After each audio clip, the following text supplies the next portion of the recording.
Good morning, YouTube. It is June. Honestly, I don't even know if it's the 2nd or the 3rd. Hold on. Let me see. It's June 3rd, guys. It's Sunday, June 3rd. I am heading to Starbucks right now, super quick before I vlog for you guys.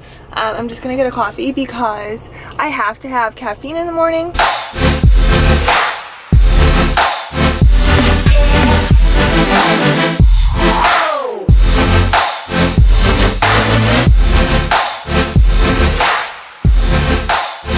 Hi guys, I just got home from grocery shopping and I wanted to show you what I got. So ignore that, that is just like my normal food. So I got eggs. I only use the egg whites out of these. I like to get my stuff diced already because I live in Florida now and I feel like it's just fresher than like cutting it up yourself, and it's cheap and easy.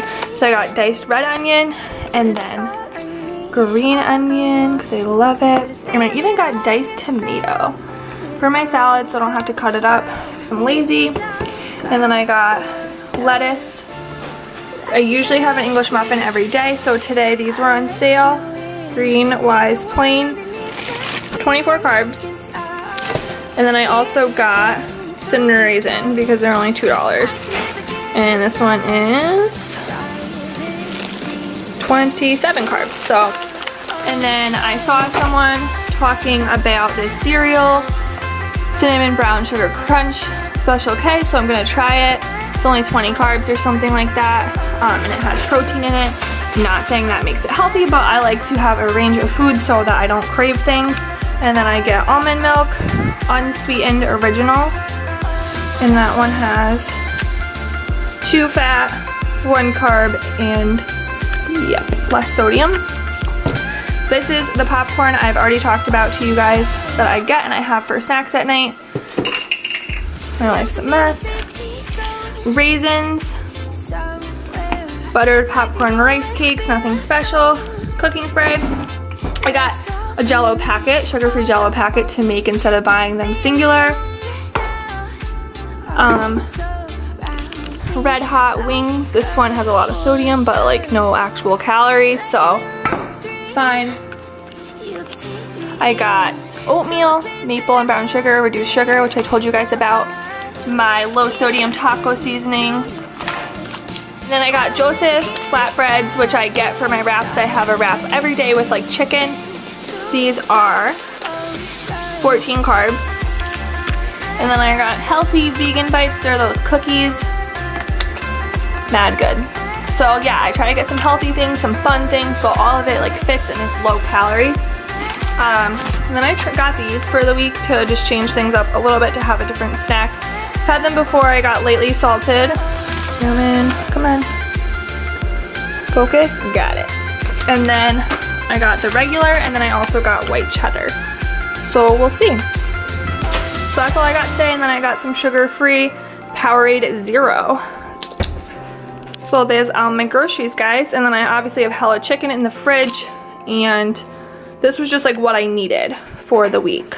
And then obviously for peanut butter, my fats come from Jif Natural, but I already had some of that. Hi guys, what is up YouTube? It is Sunday, June 3rd, like I already said in the first part, but I am doing a quick vlog without trying to chop my head off, about competing and things that you should know before deciding to do a competition. First, I just want to say that doing competition, yes, it's expensive, but I feel like that's something people stress out too much about. If you want something, as you know, like you can make it work, you can figure out how to get the money for it. That's just usually how it always works. But for a competition, I would say the 3 main things that you need to worry about are a coach, registering for all your shows, and the membership for the federation you're doing. That can be very pricey, and then your suit.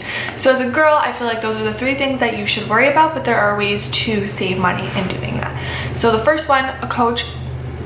I mean, I think having a coach is important whether you're in a competition or you're not in a competition. So I feel like this is just part of your budget that's there whether you're doing a show or not. So like some contest prep coaches are going to try to charge more than the typical just everyday coach, and reasons for it is because they know they can obviously get more money. There is more that goes into a prep coach, but things that I would recommend in a coach is do monthly payments with a coach, and don't choose a coach that you have to pay up front, because you could end up not liking this coach. You might not like their style of training. You might not think they know what they're doing. They might not be giving you the results you had hoped for. So that, and then registering for shows, I feel like a lot of people don't really think it's going to be super expensive, and then it's like the most expensive part. So say you're figure and you're competing in novice and open. So first of all, if you're like really confused with these terms, I was so confused when I first started competing. Like I had no idea what I was supposed to compete in. But basically novice is for people who haven't won like first in their class yet, or it's for like very beginners. So usually if you're new to competing, you will compete in novice or like debut. And then open is everyone. So it's very experienced competitors and also like newbies. It's all the classes together usually who want to compete in open. It's anyone who can.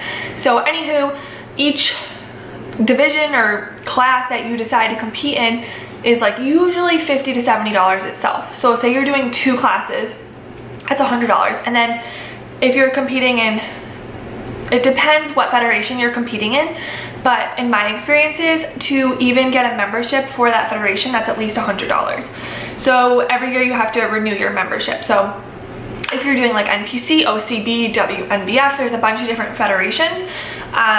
So do your research on which federation you think would be best for you. You can't really change, you can't really avoid how much that is. You can try to register early.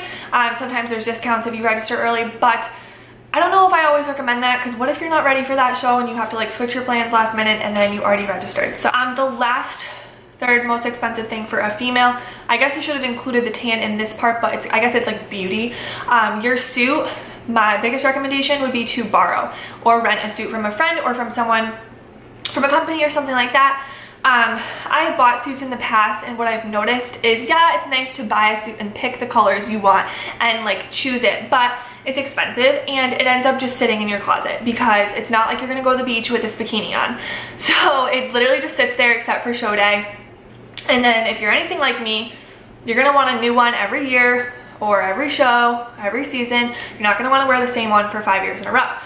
If you're someone who doesn't mind doing that, sure, like invest in a good suit. But if you're trying to save money, I would say borrow. Like I have 3 figure suits in my closet right now, and they literally just sit there. So all expensive things, like I said, I'm just gonna recap: coach, the registering for the show, and then the suit. But there's ways to avoid that and make it cheaper. And with a coach, if you find a coach you really want to work with, but they're just out of your price range, talk to them about it. Like, don't be scared to ask, like, do you have any student discounts? Do you have whatever? Like, try to figure out how you can make it work in your budget. Personally, I don't pay for training with coaches. I only pay for macros and cardio adjustments, because I know I can make my own workouts myself. So that is how I save money on that end.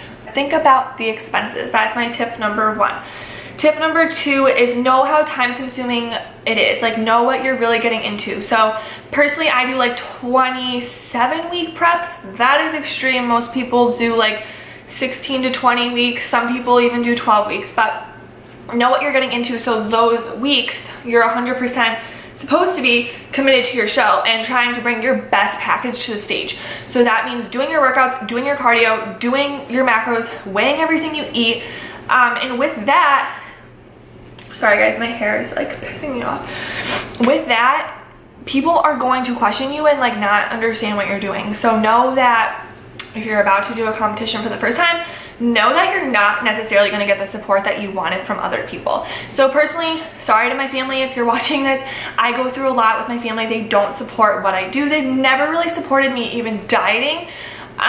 They think it's ridiculous. They think weighing my food is ridiculous. They think it's just all ridiculous. But when you're competing, they think it's really ridiculous, because I can't even be like lenient and be like, oh, you know, like, yeah, I'll have a piece of cake today and like cheat a little bit. You can't. Like, you can, but like you're not supposed to when you're on prep. You're supposed to follow your plan, whatever your coach is telling you. If your coach is telling you to have a cheat meal a week, go ahead. But in my experience, my coach does not let me do that. I'm not saying there's a right and wrong. I'm just saying know that you're probably not going to get many cheat meals across these weeks. It was actually a like meme I put up on my story the other day that my friend posted that I reposted. and it was like the amount of times you have to explain to your coworker why you can't eat an apple or something like that. And then it says like the coworker says like, well, an apple's healthy, why can't you have it? And it's just so freaking annoying because obviously we all know that apples are super carby and they don't fit into our diet when we're on prep and we track all of our carbs. So yeah, we could have it, but like, did we want to spend our carbs on an apple? They don't get it though, because yeah, it's healthy, but like you have to hit your numbers for your prep and follow your macros and your meal plan. So people aren't going to get it. They're not necessarily going to support you. You might lose some friends over it. You're not going to be able to go out and go party and drink. You can obviously still go out and be social. But I'm going to be honest with you guys. I feel like when you do a prep, you do kind of tend to be like more introverted. I know that when I do shows, it gives me a chance to really focus on myself and learn a lot about myself. So if you're okay with that and like you're okay with knowing in your decision that this is what you wanted to do and you're not going to give a shit what other people think, that's fine. Like, do it. But just know that it's definitely not for everybody and not everyone's going to understand why you're doing it or support you. So it sucks, but you will learn a lot about yourself, and that's the most important part. So I like wrote down little notes. Having the right mentality to do a show. So, but do not do a show for the wrong reason. So if you're doing a show to A, get lean, or B, be fit because everyone else does a show, that's absolutely ridiculous, because you can be fit without doing a competition. You can get pretty lean without doing a competition and without having to be as disciplined as someone who is in a show prep has to be. So when I first decided to do my first competition ever, I'm gonna be honest with you, I do think a big motivator was that I was super frustrated that I was eating right, I was doing all these things, putting my energy into weighing my food, doing If It Fits Your Macros, and I felt like I just wasn't shreddy and like I wasn't seeing the results that I saw all these girls had on Instagram. I saw their abs and I was like, I think like the only way to look like that is to compete. But after that, it ended up turning into a passion, and I don't just do it to be lean anymore. And I don't think I ever did it just to be lean, but I'm just being honest with you that I do believe that was a motivator for me. I knew that if I did this show, I would see that dream physique I had always wanted. But what I want to make clear with you is it's not going to stay. So unless you are a pro or a model or something, like you're not going to walk around with, or genetics has a lot to do with it, you're likely not going to stay as lean as you were on your show day. It's just not going to happen after you start reverse dieting, after you start lifting heavy, trying to build muscle. Because as a true competitor, what you want to do is be your best self and keep growing every season. So every season you get on stage, you don't want to look the same, right? Like you don't want to bring the same package. So in your off season, the goal is to build muscle. In order to build muscle, you have to put on a little bit of fat. And honestly, in my off season, I like to enjoy myself a little bit more. I have untracked meals once or twice a week. I lift heavy as hell and I love it. And I do put on fluff and I get thick, but I also build a lot of muscle so that in my prep, I'm gonna look completely different by the time I'm done this year versus last year. So that's just kind of the goal that you should have in mind. So if your goal is to be lean, I just would suggest not doing a show prep. Your body gets so lean and so sensitive, your metabolism, that after your show, if you think you can just snap right back into going to a normal lifestyle, your body is not going to like that. You have to reverse properly in order to stay somewhat lean. But even then, you're not going to stay super lean all year round. So it's just not the right reason to do a show. If you want to just be lean, just do a diet and do a ton of cardio all the time, okay? Also, like, you don't need to do competitions to be recognized in the fitness industry or to be fit. You don't need to be a personal trainer or an online coach or a fit, like you just don't need to be. And I feel like when I first started my fitness journey and when I first started competing, Instagram was not like this. I did it for me. I had a few role models I looked up to, but now my whole feed is competitions, X weeks out, look at my abs, blah, blah, blah. I just feel like there's a lot of pressure to, if you are starting out, to feel like in order to look a certain way or be recognized in a certain way, you need to compete. And I just don't want you guys to feel like that. So if you have any more questions about that, feel free to DM me or comment or get a hold of me.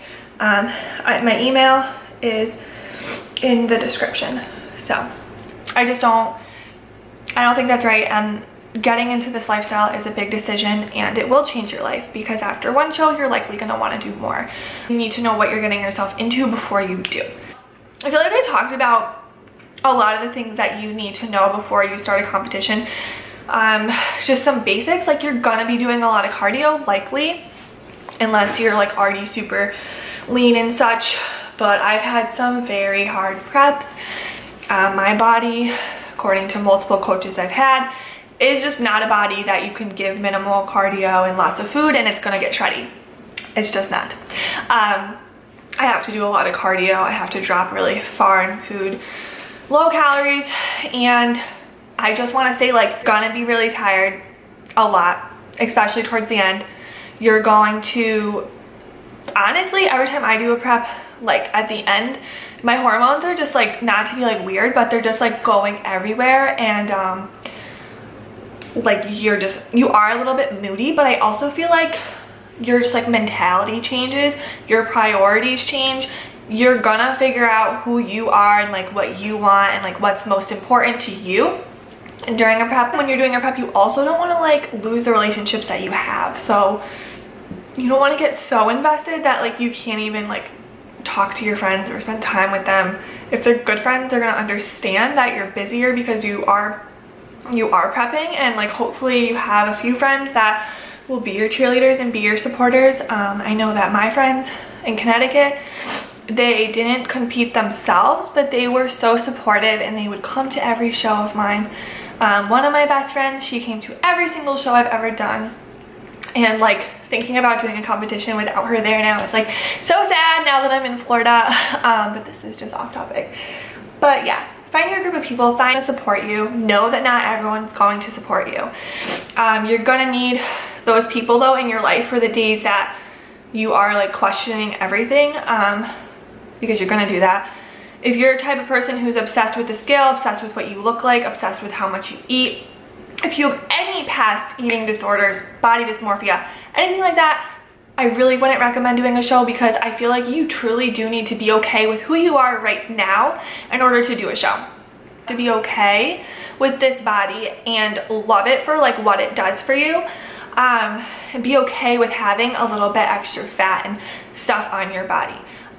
Being a competitor, it's hard because you see yourself with all the veins and you see yourself with all the abs, and sometimes to lose all that, it's very hard mentally. I'm sure you've heard about it on social media, but once you go through it, it's a totally different story. So you have to be strong enough to like love yourself at all different sizes if you're going to even think about competing and think about looking at your body in that type of way, because you are going to also compare yourself to others. There's other girls getting on the stage with you, and you have to look better. You gotta be better. Your posing has to be better. You wanna be the best. So if you're someone who's like that personality, who's gonna pick apart every flaw, get way too competitive, way too hard on yourself, if you have eating disorder issues in the past, I just really wouldn't recommend doing it. So really, like, just I wouldn't recommend it. Let's talk about some good things about competing. Like I've said, it's going to change you. You're going to be able to focus on yourself, really see what you're fully capable of. It's insane to see sometimes like how disciplined you can get. Like, yeah, it's cool to see your starting pictures versus your ending pictures and see all that muscle that's underneath everything and like see what you've worked for. It's awesome. It's also awesome to connect with people who do this and like have that in common with you. Like during my preps have built relationships with people that I never would expect to, like just people at the gym. People are going to support you, whether it's the people you wanted to support you or not. You will build a community and learn from people, which is also an awesome thing. Although sometimes I feel like we see other female competitors, our automatic instinct is to compare and like to worry that like you don't look like them. You can also learn a lot from each other. So I feel like it's really nice to surround yourself with an environment that you all have stuff in common. Okay, summarizing, also don't not do a show because of the expensive. Like I said, it's really like not that expensive. It doesn't have to be. You can do it in an affordable way. Your suit, know you're gonna be freaking tired. You don't have to do it to be a fit person. It's not for everyone. Competing is not. it is a mentally draining sport, and it is a sport because you're sacrificing so much. You have to have discipline. You have to do things that, you know, you might not want to do. Like today, it's beautiful outside. I don't want to go to the gym later. I don't really want to go do cardio. Like I want to go, but I also want to be able to enjoy life. And something that I do want to say is when you do a prep, you are sacrificing a lot of your life. There's things that you're not going to do because of it. So if you're willing to do that, then that's great. And that's your choice, because you're still going to learn a lot from this experience. But I'm just saying, like, you're going to have to make sacrifices, and the gym is likely going to come first or second on your priority list, unfortunately. So I hope this video helped. I feel like I just did a lot of rambling, to be honest. That's what I'm good at. But I feel thank you guys for watching. Give this video a thumbs up and make sure you subscribe, because growing my YouTube channel is going to be really difficult.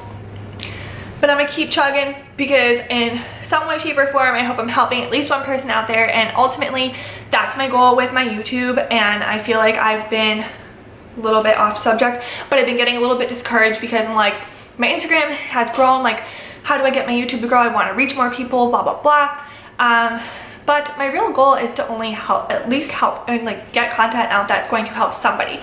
So whatever, but make sure you subscribe, give this video a thumbs up if you liked it, and I will be doing a vlog on why I moved to Florida and tips on moving soon. I hope you guys have a fabulous Sunday.